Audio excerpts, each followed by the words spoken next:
وزیر اعظم شہباز شریف اور آذربائیجان کے صدر کی ملاقات۔ وزیر اعظم کا پاکستان کی غیر متزلزل حمایت پر آذربائیجان کے صدر سے اظہار تشکر۔ دونوں رہنماؤں نے دو طرفہ اور علاقائی سطح پر مشترکہ مقاصد کو آگے بڑھانے کے لیے مل کر کام کرنے اور سرمایہ کاری کے ذریعے اسٹریٹجک شراکت داری بڑھانے کا عزم دہرایا۔ آذربائیجان نے پاکستان میں سرمایہ کاری کے لیے وفد کے تبادلے پر اتفاق کیا۔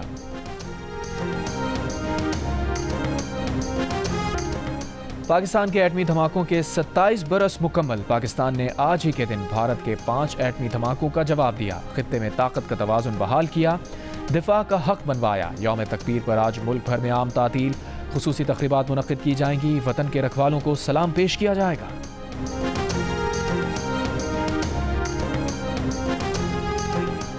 صدر آصف علی زرداری اور وزیر اعظم شہباز شریف کی یوم تکبیر پر قوم کو مبارکباد۔ صدر مملکت نے کہا، ایٹمی طاقت کے حصول قوت کے ذریعے امن قائم رکھنے کا دانشمندانہ فیصلہ تھا۔ ایٹمی قوت ہماری خود مختاری اور قومی سلامتی کو یقینی بناتی ہے۔ حالیہ بلا اشتعال بھارتی جارحیت کے پیش نظر پاکستان نے تصویراتی تحمل اور امن کے عزم کا مظاہرہ کیا۔ وزیر اعظم شہباز شریف نے کہا کہ بھارت کے مسلط کردہ جنگ میں سرخرو ہو کر نکلے۔ فتح مبین سے سرشار قوم کے لیے یوم تکبیر کی مسرتوں میں مزید اضافہ ہو گیا۔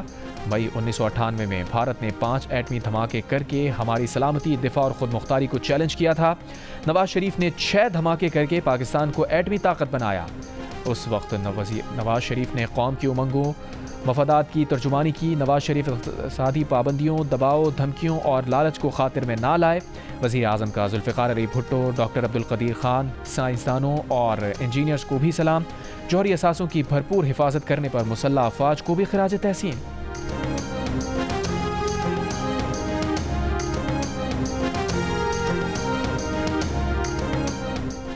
یوم تکبیر پر مسلح افواج، chairman joint chiefs of staff committee اور سروسز چیفز کی عوام کو مبارکباد۔ آئی ایس پی آر سے جاری بیان میں کہا گیا ہے کہ یوم تکبیر 1998 کے اس عظیم لمحے کی یاد دلاتا ہے جب پاکستان جوہری طاقت کے طور پر ابھرا۔ پاکستان نے جنوبی ایشیا میں اسٹریٹجک توازن بحال اور اپنے دفاع کے حق کو منوایا۔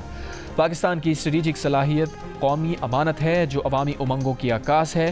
یوم تکبیر ہمارے مؤثر اور کم از کم ڈیٹرنس کے نظریے کی توثیق کرتا ہے۔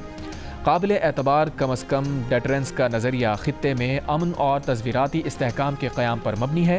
پاکستان کی جوہری صلاحیت خالصتاً دفاعی نوعیت کی اور امن کی ضامن ہے۔ مسلح افواج ان قربانیوں کو سلام پیش کرتی ہے جن کی بدولت یہ سنگ میل حاصل ہوا۔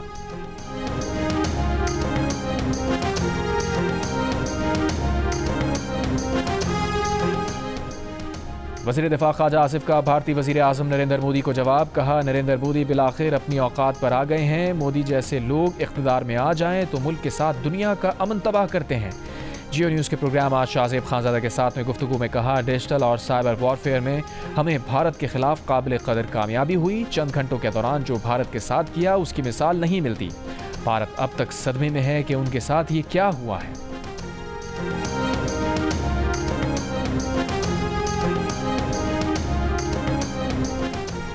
ملک بھر میں ذوالحجہ کا چاند نظر نہیں آیا۔ یکم ذی الحج 29 مئی کو ہوگی۔ عید الاضحیٰ 7 جون بروز ہفتہ بنائی جائے گی۔ سعودی عرب میں ذوالحجہ کا چاند نظر آ گیا۔ یوم عرفہ 5 جون کو جبکہ عید الاضحیٰ 6 جون کو ہوگی۔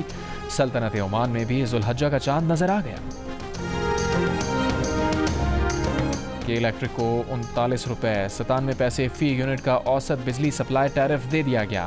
نیپرا نے کے الیکٹرک کے 7 سال کے اوسط بجلی سپلائی ٹیرف پر فیصلہ جاری کر دیا۔ کے الیکٹرک کا ٹیرف 2023-24 سے 2029-30 تک کے لیے ہوگا۔ یہ ٹیرف کے الیکٹرک کے گزشتہ ٹیرف کے مقابلے میں 18% زیادہ ہے، جو ملک کی دیگر بجلی تقسیم کار کمپنیز کے ٹیرف کے مقابلے میں 34% زیادہ ہے۔ تاہم ملک بھر میں بجلی کے یکساں نرخ مقرر ہونے کی وجہ سے کے الیکٹرک کا ٹیرف کراچی کے صارفین پر بوجھ نہیں بنے گا۔ بجلی کی قیمت میں اضافہ وفاقی حکومت کی سبسڈی سے پورا کیا جائے گا۔ نیپرا نے اس سے قبل کے الیکٹرک کے 7 سالہ ڈسٹریبیوشن اور ٹرانسمیشن ٹیرف پر فیصلہ جاری کیا تھا۔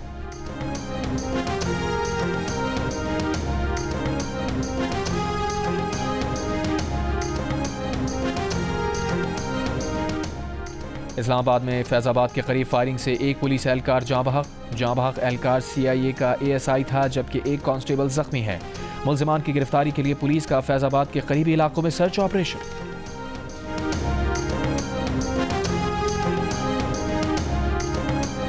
کراچی جمشید روڈ پر کھلے گٹر میں گر کر 6 سال کا بچہ جاں بحق۔ علی اپنے بھائی کے ساتھ چپس فروخت کر کے واپس آ رہا تھا۔ اہل خانہ اور علاقہ مکینوں کا جمشید روڈ پر لاش رکھ کر احتجاج۔ پولیس سے مذاکرات کے بعد مظاہرین نے احتجاج ختم کیا۔ راولپنڈی اسلام آباد میں آندھی اور طوفان، کئی مقامات پر درخت اور بجلی کے کھمبے گر گئے۔ پشاور میں آندھی اور بارش، درخت اکھڑ گئے، سولر پینل اور گاڑیوں کو بھی نقصان۔ اٹک میں آندھی اور گرج چمک کے ساتھ بارش۔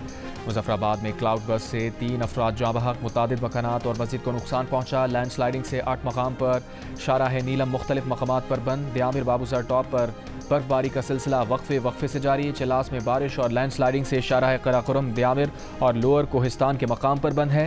خیبر پختونخوا کے مختلف شہروں میں ژالہ باری بارش، ندی نالوں میں طغیانی آ گئی۔ سوابی میں مکان کی چھت گرنے سے بچہ جاں بحق، 4 افراد زخمی۔ پنجاب میں بھی کہیں گرد کے طوفان، کہیں بارش ہوتے ہی بجلی کی فراہمی معطل۔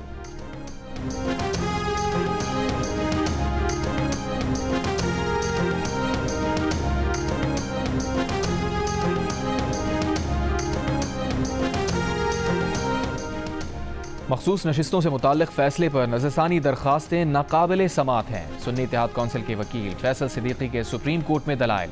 11 رکنی آئینی بینچ کے سامنے کہا، نظرثانی کے لیے فیصلے میں نقائص کی نشاندہی لازم ہے۔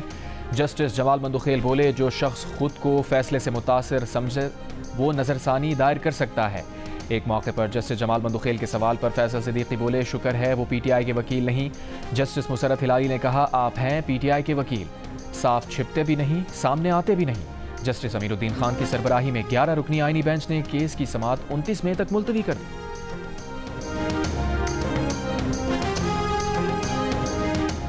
اسلامی نظریاتی کونسل نے کم سنی کی شادی کے امتناع کا بل مسترد کر دیا۔ کونسل کے اعلامیے کے مطابق 18 سال سے کم عمری کی شادی کو زیادتی قرار دے کر سزائیں مقرر کرنے سمیت دیگر شقیں بھی غیر اسلامی قرار دی گئی ہیں۔ اسلامی نظریاتی کونسل کا اجلاس چیئرمین علامہ راغب نعیمی کی زیر صدارت ہوا۔ اعلامیے میں کہا گیا کہ شادی کے لیے عمر کی حد مقرر کرنا شرعی اصولوں کے خلاف ہے۔ کونسل نے نکاح سے پہلے تھیلیسیمیا ٹیسٹ لازمی قرار دینے کی تجویز بھی مسترد کر دی۔ کہا، تھیلیسیمیا ٹیسٹ کو اختیاری رکھا جائے اور اس کے بارے میں عوامی شعور اجاگر کیا جائے۔ اسلامی نظریاتی کونسل کی حکومت اور پاک افواج کو مارکہ حق میں فتح پر مبارکباد۔ چیئرمین اسلامی نظریاتی کونسل ڈاکٹر راغب حسین نعیمی نے کہا، پاک افواج نے بہترین حکمت عملی سے دشمن کے وار کا جواب دیا۔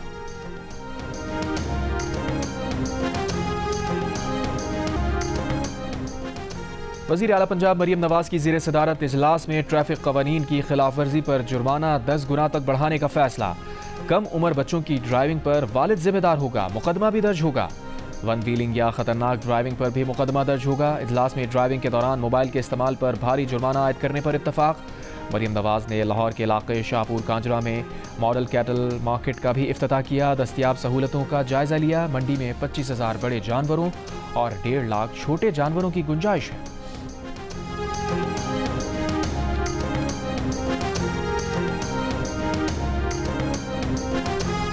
سعودی عرب میں ایرانی عالم غلام رضا قاسمان کو گرفتار کر لیا گیا۔ ایرانی عالم کو سعودی حکومت کے خلاف تنقیدی پوسٹ پر گرفتار کیا گیا۔